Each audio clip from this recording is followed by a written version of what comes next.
il est arrivé, moi, pour moi, il n'y avait aucun souci. Pour moi, aujourd'hui, nos médias sont plus indépendants. Ils sont à la main du gouvernement qui, lui, est à la main on va dire, l'oligarchie qui est derrière et qui possède déjà tous ces médias-là. Donc, qui va orienter. On a vu pour l'élection d'Emmanuel Macron. Voilà, il a été élu, on l'a vu sur énormément de magazines. Donc aujourd'hui, ce qui fait peur, c'est ça, c'est de s'assurer qu'on a un média indépendant. Jolie vaisselle que voilà, près de la piscine là-bas, Yana qui se sent là. Mon président me prend pas pour un con, même si t'as raison, faut se bouger le fion. Mais faut comprendre les gens diplômés, tu sors d'une fac, tu montes à des diplômes. Vous êtes curieux, personne. Je me pensais que t'avais toujours trop. Ah.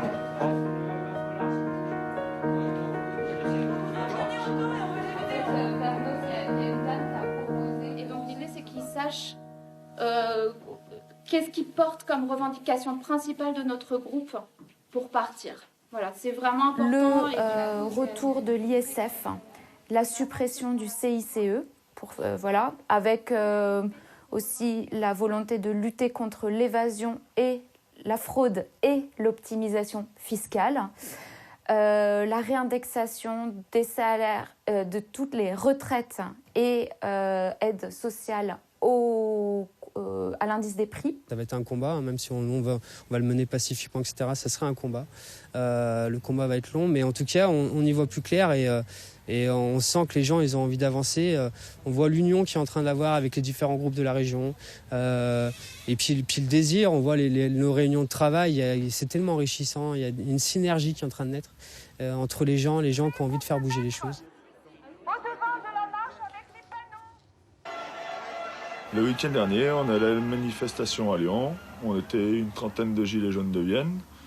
Et on s'est fait pris la partie à 5h de l'après-midi par les équipes de la BAC qui, soi-disant, nous ont reconnus comme quoi on était des casseurs, comme quoi on avait fait des barricades, on avait jeté des boulons sur les forces de l'ordre, on avait brûlé des poubelles. On s'est garé, on est sorti du parking, on a croisé des amis qui se sont fait arrêter pour un masque. Voilà, donc du coup j'ai décidé de laisser mon masque. Et puis voilà, et puis après on a continué, on a essayé de rejoindre le groupe. Mais on ne savait pas trop où, il y avait à Bercy, il y avait Place de la République, il y avait un autre lieu de rendez-vous aussi. Donc on a décidé d'aller à Place de la République. Ah bah nous, sur le camp, zéro violence.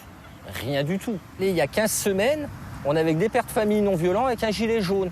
Et on s'est fait juste purement et simplement massacrer, quoi. Mais vraiment un massacre physique de la part des forces de l'ordre à Lyon. C'était incroyable, vraiment. Et, des adolescentes, des personnes âgées, des manifestants très calmes.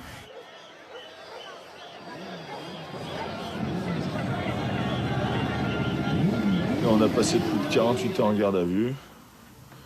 On a été plus ou moins maltraités, on n'a pas trop bien mangé. Et que quand ils ont commencé à nous envoyer les gaz là où on était, il y avait la grande roue avec des femmes et des enfants, quoi. Alors, il y a vraiment une grosse incompréhension dans leur façon d'agir, quoi, parce que, je sais pas, ils ne doivent pas vraiment réfléchir à l'effet de leurs produits. La préfète, elle voulait nous mettre 9 mois ferme, plus 9 mois de suspension de permis. Chose qu'on n'a pas eue. On a été acquittés. On a 3 mois de sursis sur 5 ans. Interdiction d'aller dans les manifestations et à Lyon du vendredi soir au lundi matin pendant 6 mois.